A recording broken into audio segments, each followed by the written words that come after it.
Hi there. So I had another amazing conversation with one of our Transform members. Transform members work with me privately, along with everything else they get within the PBT Institute. They work with our coaches and our programs and access our community and masterclasses and everything. And they also work with me. So I had this incredible conversation. And as we were talking about it, she even said, "You're probably going to make this into a TikTok or a podcast episode, right?" I'm like, "Yep." And here's why. This is something that so many people do. And I'm sharing this because this is something you may be doing as well. And if so, it's preventing you from healing. And I want to make sure I bring this up. It's so subtle. So many of these things are so subtle, but they really impact you physically, mentally, emotionally, psychologically, and spiritually. So here's the scenario. You've been betrayed, you are blindsided, heartbroken, uh, disoriented. There's been this psychological earthquake where life is now compartmentalized into before it happened and after it happened. You are devastated. Your life is, a whole different life now. You're looking at things, reviewing things, moving through things you never thought you had to, right? That's the experience. And you found your way to solid ground and you're able to take a bit of a breath and you're moving through your experience kind of reeling from the experience and realizing, okay, I can't afford to stay stuck like this. Let me do the healing. So you start doing the healing work. And what most people do is they just try just to get through it. So maybe you're numbing, avoiding, distracting, right? Maybe you go to your doctor and your doctor puts you on a mood stabilizer or anti-anxiety medication to make the day a bit easier to get through. Maybe you start emotionally eating, you start numbing somehow. You have these thoughts that will not leave you at night. They come out in full force, and it's an effort just to get through your day. You're talking about it with people who, you know, they're doing their best to listen, but they're also getting a little bit frustrated, possibly at some point, because that's all you're talking about.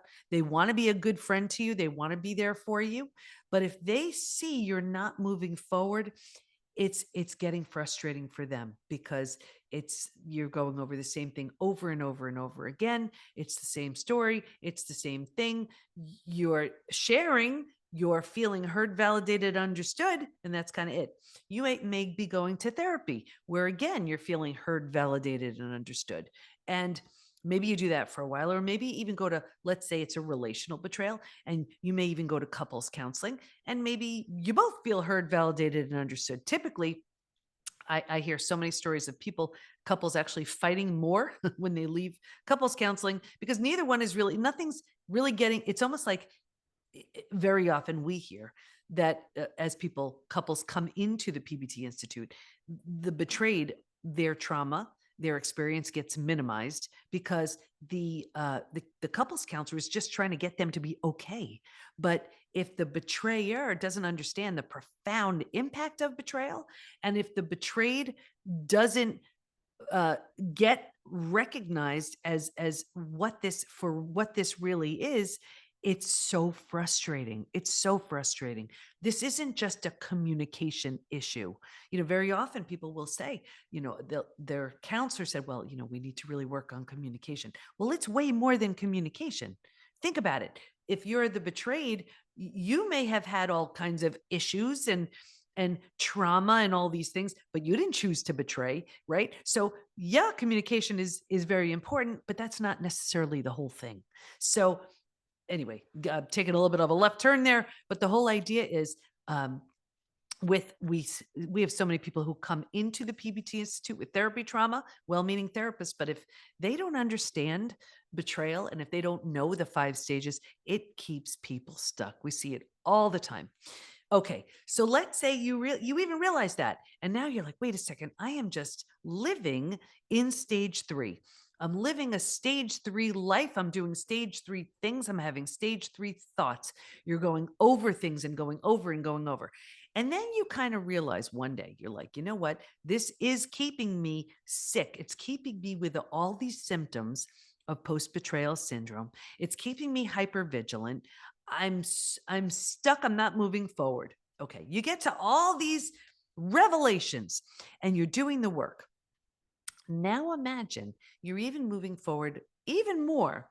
But now all you're doing is spending your time reviewing what happened, going over what happened, um, just taking a look back again at what happened. So the conversation I had with this transform member, who I know is going to be watching this and laughing as she hears it, I said, "You bothered going through the hardest thing you can ever imagine, right? The hardest part of it is over. Are you really telling me you're going to spend the rest of your life just reviewing this and going over it? You didn't go through the hardest thing you could have ever gone through just to move through it and then talk about it and then get, just go down that rabbit hole of thinking about it. This is an opportunity. You don't want to miss it. And I'm sharing this with every one of you who's in this same spot. If you've moved through the hardest part of this, you owe it to yourself to see that new version of you. This version of you that is intentionally and deliberately created. Who do you want to be? What do you want to try? What do you want to do? What are you ready for now? What experiences do you want to move into? What new activities are you willing to explore? That's why you go through all this. You don't go through all of this so you spend, let's say you struggled with this.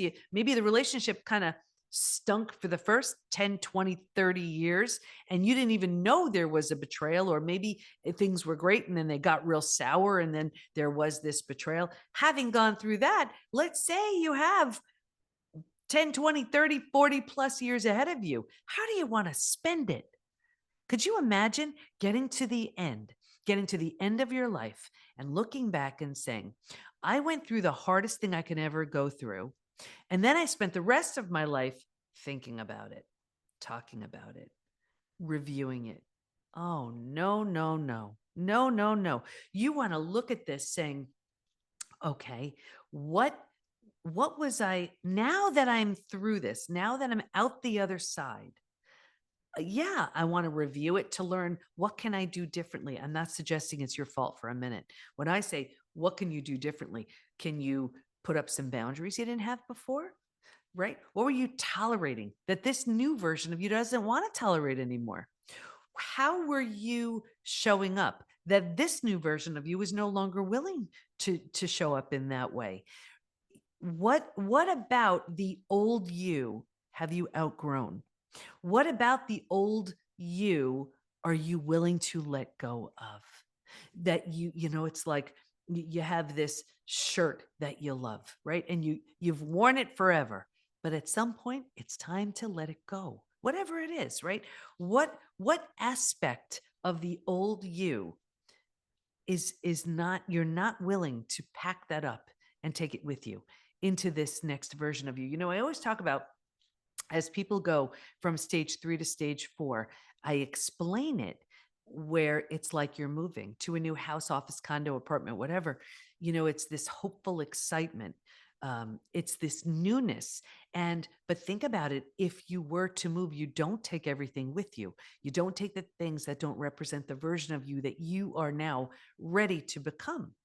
And that's why, as you move into this new space, let's say you were to move, you're setting it up in a way that's different from the old, and you're forced to think differently. You're choosing to act differently, to decorate things possibly a little bit differently. It's the same thing. If it's not a physical move, it's a mental, emotional move. What are you doing that's going to be different? That represents this new version of you that's slowly emerging. And just as, if you take a look and you look at new things you've done, you look back and maybe you could say, well, you know what? I remember I didn't really know how to do that, but I kept with it and I tried, and now I'm pretty good at it, or whatever. I have, I have 4 kids. I always talk about them. Maybe I don't always talk about them, but I have one daughter who is constantly putting herself in these new scenarios where she's forced, absolutely forced, to make these new neural connections and lay down these new patterns that become new habits. And she's constantly in this new stage.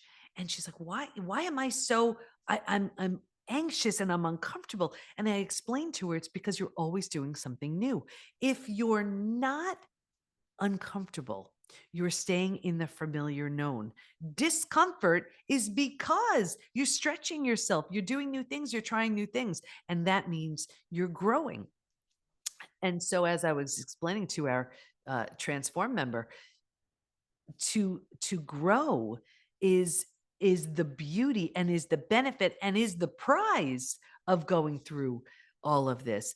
You don't want to just move through the hardest things and rewire your mind just to then spend the rest of your days reviewing it. No.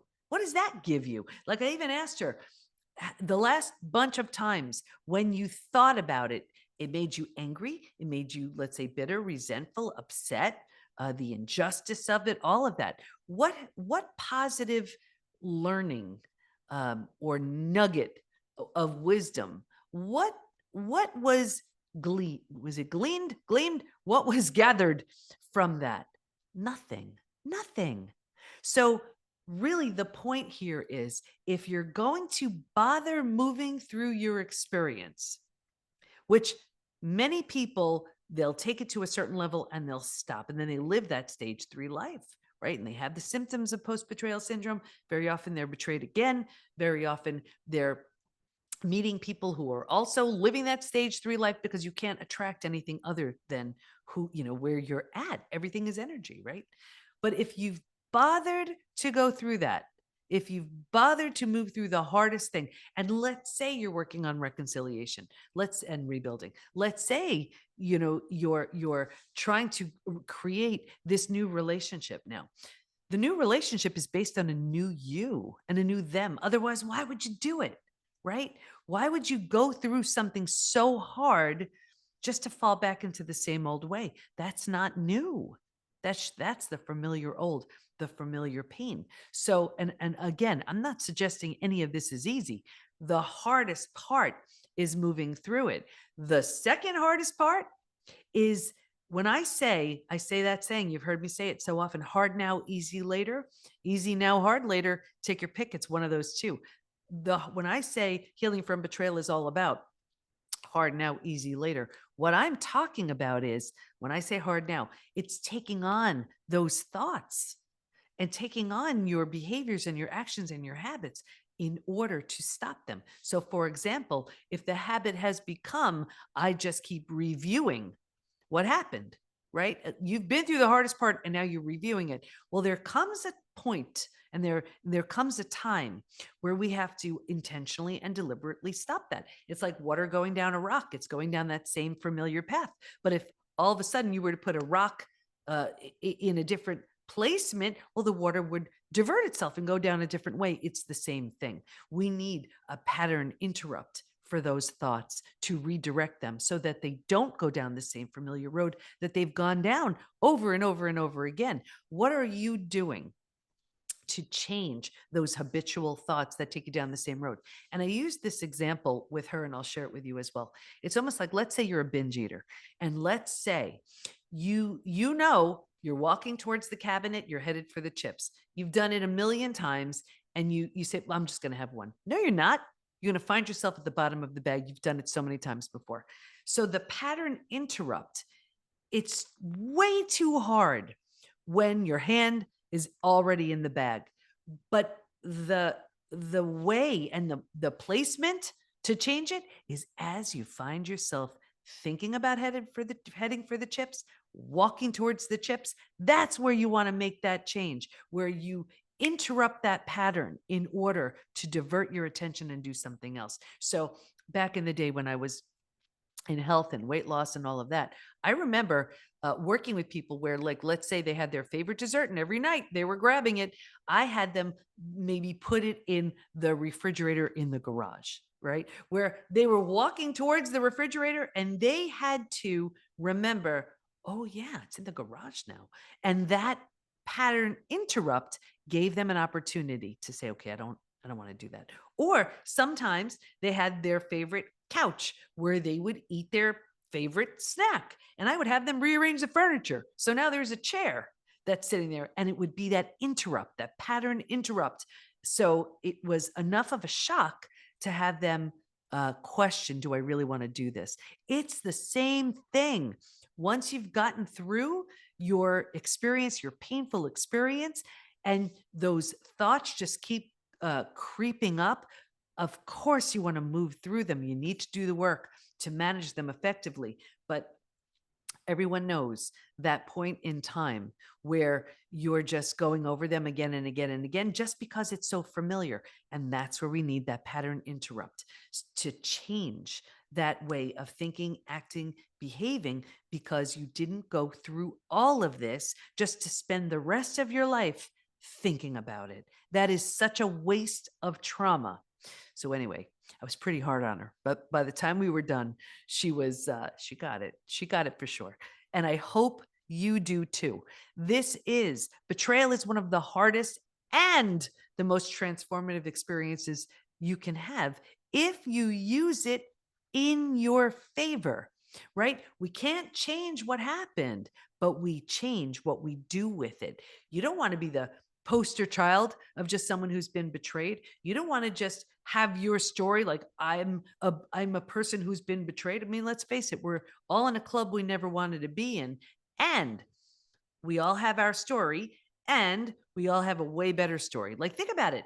I have my betrayal story, and if I shared it with you, you'd give me sympathy.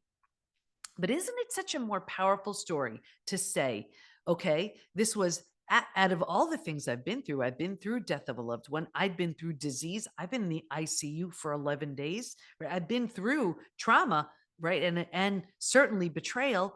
And instead of staying stuck, look at the story.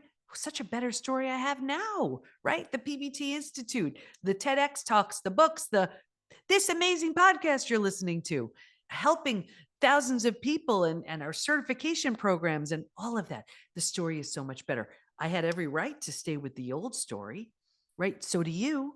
And I didn't do anything you couldn't do. There's a proven, predictable roadmap that can take you to a way better story. You didn't go through all of this just to have your story and stay stuck and then solidify it with those symptoms of post-betrayal syndrome. You went through it so that you can emerge realizing, wait a second, I am lovable, worthy, and deserving.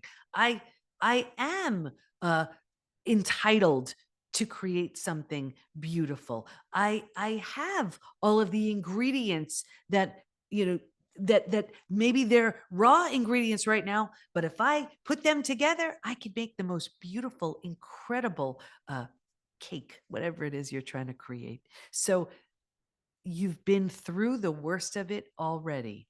You owe it to yourself not to go through it just so that you can review it and think about it, so that you can create something incredible because of it. That's the gift. That's the opportunity. That's what's waiting for you in stages 4 and stage 5. Don't waste this trauma. Don't waste it. Remember, if you're in stage 3, stage 4 is waiting for you.